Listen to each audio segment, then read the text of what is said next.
صاحبتك طلبت منك خدمة وانتي مشغولة، او يمكن مديرك في الشغل او مديرتك في الشغل طلبت منك حاجة وانتي مش قادرة تعمليها، بس لقيتي نفسك اوتوماتيك بتقولي من غير تفكير.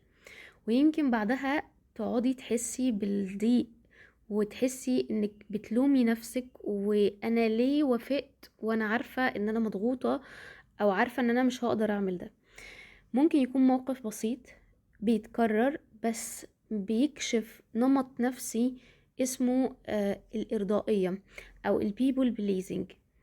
في الريكورد ده بإذن الله يعني هنفهم بشكل كده بسيط هو البيبل بليزنج ده هو ايه الجذور بتاعته، وازاي ان انا اتعامل معاه في خطوات بسيطة. طيب الأول مفروض نكون فاهمين هو ايه الجذر بتاعه عشان اقدر اتعامل معاه، لانك لو معرفتش هو ده ايه السورس بتاعه ايه بالظبط، فللأسف اي ستيبس او خطوات بناخدها هتكون سطحية مش اكتر. البيبل بليزنج دي مش مجرد عادة، هو مش مجرد سلوك كده سطحي بيظهر، لا ده نمط نفسي عميق بيكون متجذر ليه جذور عميقة من الطفولة. ده غالبا بيجي لما نكون نشأنا في بيئة ما اخدناش فيها مساحتنا ان احنا نعبر عن آرائنا بشكل حر او بشكل واضح، او لقينا لما بنعبر عن نفسنا زي ما احنا بنترفض، او يمكن بنزعل ناس مهمة زي بابا وماما، او ممكن بنتلام ان احنا عبرنا عن الاجزاء دي. فبنبدأ نتعلم ان الامان في ان انا اوافق او ان انا ارضي اللي قدامي علشان يكون مرتاح وعشان يكون مبسوط. طبعا الجذور بتاعته بتيجي من بيبقى فيها خوف من الرفض، انا خايف ان انا اتوجع واترفض.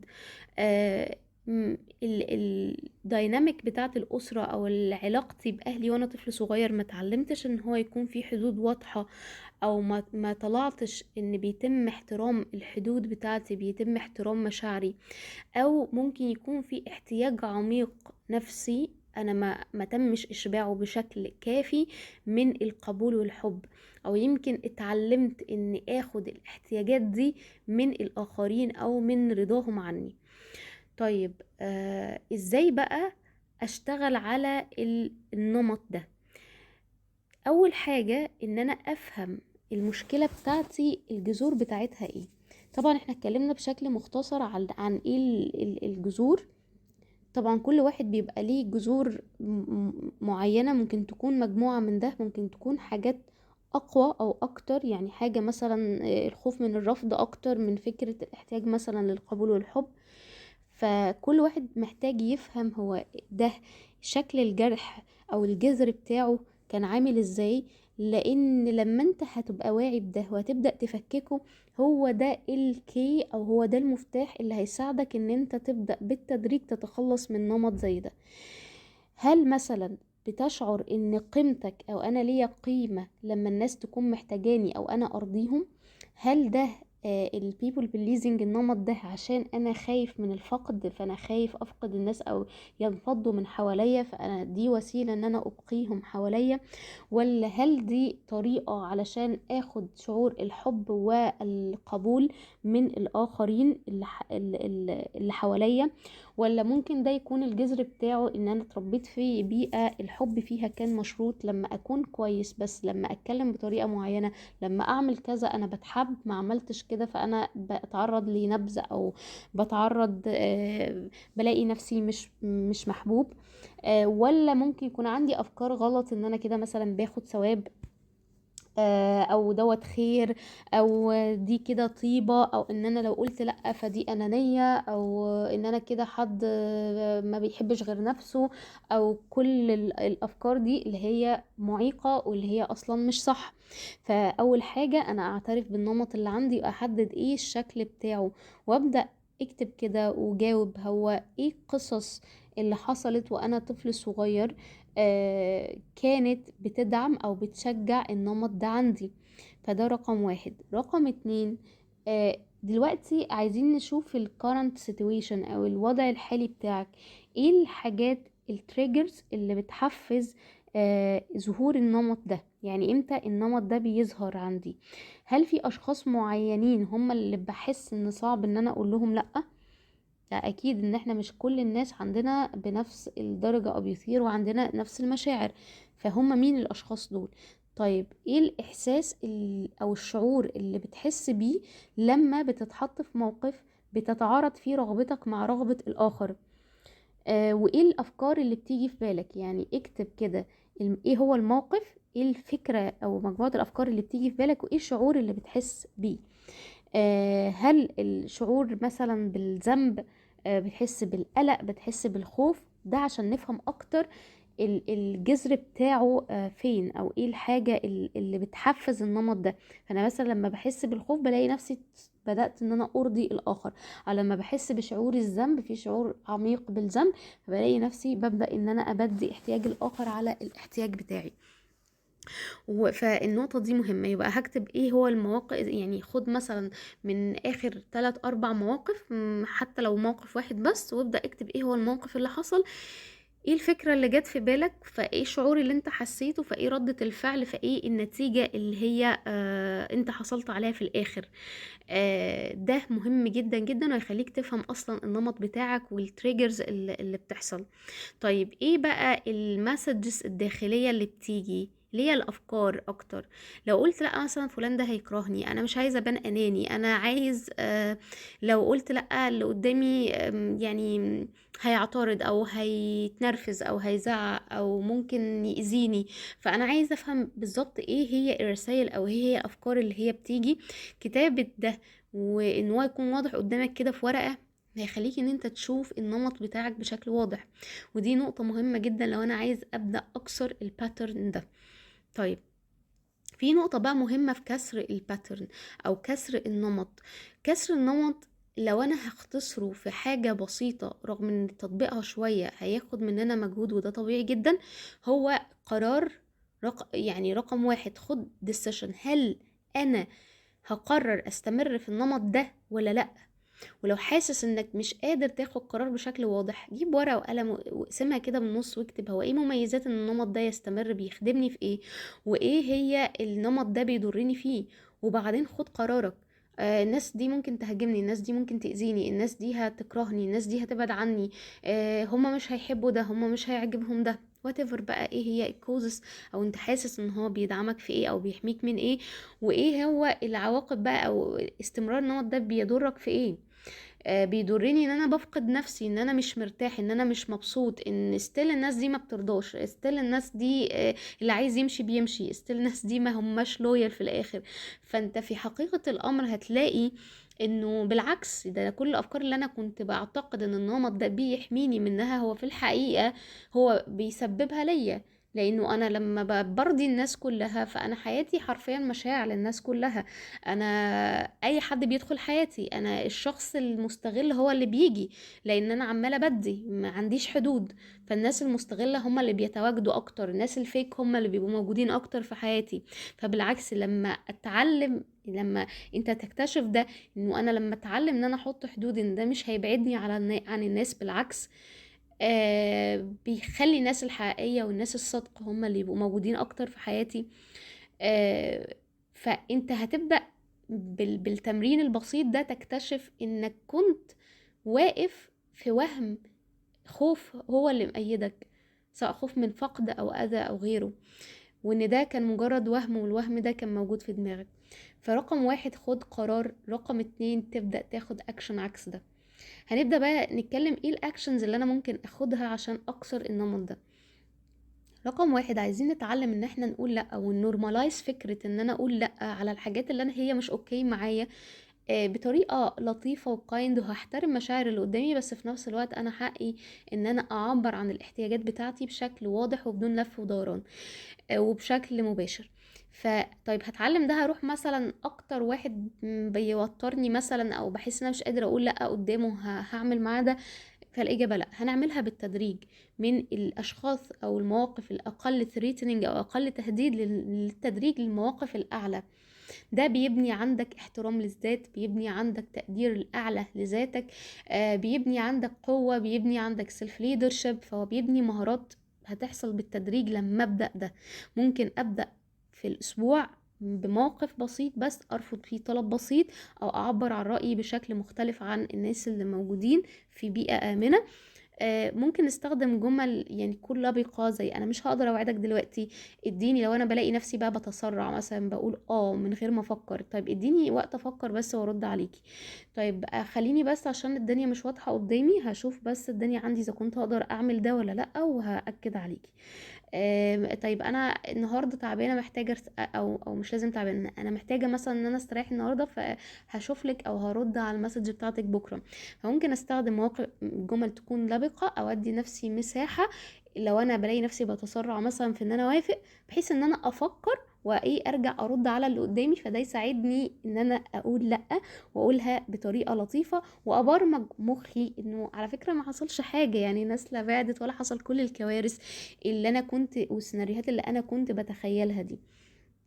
بعد كده نقطة مهمة جدا ان انا طبعا دي بالتدريج، يعني شوفوا احنا ايه عملنا، خدنا قرار، بدأنا ناخد اكشن بسيط ان احنا نتعلم ان احنا نقول لا ونحترم الاحتياجات بتاعتنا. في بقى نقطة مهمة جدا جدا، وهو ان انا دي مهارة يا جماعة بتاخد وقت، بس والله يعني مهم لأقصى درجة، وهي ان انا أبدأ أبني حدود داخلية. الحدود الأساس بتاعها قبل ما يكون بره مع الناس هي حدود من الداخل. الحدود مش قسوة، الحدود مش أنانية، الحدود هي حماية للنفس، هي حفاظ على العلاقات، هي مساحة آمنة بتخلينا احنا أنا والآخر نعيش في سلام مع بعض، هي حاجة بتخلي الناس تقرب من بعض على مبادئ مهمة، على مبدأ احترام، تقدير، على مبادئ عدل، مساواة. فهي بالعكس الحدود جميلة جدا ووجودها بيريح. والإنسان اللي ما يحترمش حدودك هو إنسان لا يستحق إن هو يكون موجود أصلا في الدايرة بتاعتك، ولا يكون موجود في حياتك. فخسارة الناس اللي زي دي صدقوني بيكون مكسب عظيم جدا، لأنه أنا مش مطلوب إن الناس كلها تحبني، ولا مطلوب مني إن كل الناس تكون موجودة في حياتي. بالعكس أنا مطلوب مني إني أقدر ذاتي وإني أحترم نفسي، فأختار مين الإنسان اللي يكون موجود في حياتي.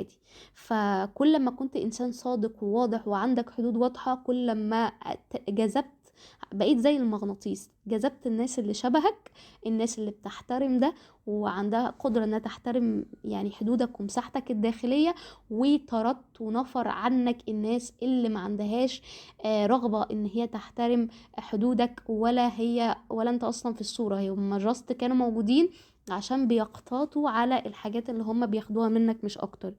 فاسأل بقى نفسك ازاي، فاسأل نفسك دايما في المواقف اللي بتتعرض ليها او حد بيطلب منك حاجة، هل انا بعمل كده عن رغبة ولا عن خوف؟ هل انا فعلا حابب ادي ده؟ طيب انا ممكن اكون حابب على فكرة ادي، بس الاماونت اللي بتطلب مني اكتر بكتير من اللي انا قادر اديها في الوقت الحالي. فخليك واضح مع نفسك في الحتة دي، اللي انا قادر اديه، وهل انا فعلا بدي عن رغبة حقيقية ولا عن خوف. ومن ضمن الحاجات الرائعة هنا اني استحضر النية لله عز وجل في اي عطاء بديه للناس. ده هيخليك، ده مش معنى ان انا استحضر النية ان انا اجبر نفسي ادي واقنع نفسي ان انا بعمل ده لله، ولكن انا هدي الاول، هتاكد، هتشيك هل انا بدي ده عن رغبه ولا عن خوف، فده جاي من الترو سيلف بتاعتي ولا جاي من الايجو او من البروتكشن، من الجزء اللي بيحاول ان هو يحميني. ده رقم واحد. وبعدين بقى لما يجي يكون جاي من الترو سيلف، تتاكد ان هو من الترو سيلف بتاعتك، استحضر النية فيه لله، خليه عطاء ذو جوده عاليه يعني. طيب واسأل نفسك لو قلت لأ، ايه اللي انا هفقده فعلا؟ هل فعلا اللي انا بفقده ده ورثي ان انا افقد نفسي وراحتي النفسية والانتجريتي بتاعتي واصالتي وشعوري ان انا انسان حقيقي قدام المكاسب دي؟ فخليك دايما انسان ذكي، ولا تخسر الثمين مقابل الغث. فمش كل شيء بيتخسر هو يستحق ان احنا نزعل عليه، ومش كل شيء بيتخسر له قيمة ان انا اخسر حاجات غالية جدا زي نفسي وشخصيتي واحترامي لذاتي علشانه. ولازم اتعلم ان انا مش مسؤولة عن مشاعر الاخرين، ومش مسؤولة عن البرسبشن بتاعهم، ومش مسؤولة عن رأيهم. و... و... احنا مثلا لما باجي احط حدود بحترم مشاعر الاخر، وان دي حاجة ممكن تكون طف على اللي قدامي، عليا وعلى اللي قدامي، بس مش معنى ان انا بحترم مشاعر الاخر ان انا ما بحترمش حدودي، او مش بحترم حقي، او مش بحترم ان انا محتاجة ان انا اكون انسانة صادقة واضحة يعني. من الحاجات المهمة، لان هي احيانا بتكون سبب، هي اني اقوي تقديري لذاتي. واحنا يا جماعة كلنا بلا استثناء محتاجين يبقى في صيانة دورية لتقديرنا لذاتنا. انا شايف نفسي ازاي، قيمتي في عيني عاملة ازاي. كل لما انا قيمتي عليت في عيني، شفت نفسي as a value، وان انا فعلا قيمة، كل ما احتياجي ان انا اثبت قيمتي بان انا ارضي الاخرين قلت. كل ما احتياجي للنمط بتاع البيبل بليزنج قل. فدي من النقاط المهمة جدا. حاجة بسيطة جدا، اكتب نقاط القوة بتاعتك، اكتبي النقاط الانجازات بتاعتك. وخاصة لما تكون انجازات ممكن تكون مش مرئية او محدش شافها. راجعي المرات في حياتك اللي كسبتي فيها نفسك، اللي كسبتي فيها احترامك لذاتك. فدي تمرين بسيط، تمرين زي الامتنان، ان انا امتن ربنا ان ربنا كريم، وربنا يعني دايما موجود في حياتنا، دايما بيحمينا. ربنا هو اللي مدينا القيمة، بنستمدها منه عز وجل. فالحاجات دي بتقوي تقدير الذات. ممكن ان انا ادي لنفسي او ابدا اشوف ايه الانشطه اللي تديني احساس الكفاءه والاستقلال، وتعزز الحته دي عندي، وابدا ان انا ارجع اعملها. بحيث ان انا اعلي تقديري لذاتي. دي طبعا يعني الانشطه دي ايه هي، فموضوع كبير فايه، فانا هختصرها بس بالجمله دي بس. ممكن تفتكر كده ايه الحاجات اللي لما انت بتعملها بتحس ان انت تقديرك لنفسك بيكون اعلى. وكل ما كانت الحاجات دي مش مربوطة بالآخر ولا بنظرته ليك ولا بحوامل خارجية، كل ما كان تأثيرها كان قوي وأعلى. في برضو حاجة مهمة، ودي يمكن آخر حاجة هقولها. وهي هي عقبة هتواجهك لما انت تكون بتحاول تتخلص من النمط ده. لان احنا قلنا ان الموضوع بيبقى ليه علاقة بمشاعر وافكار.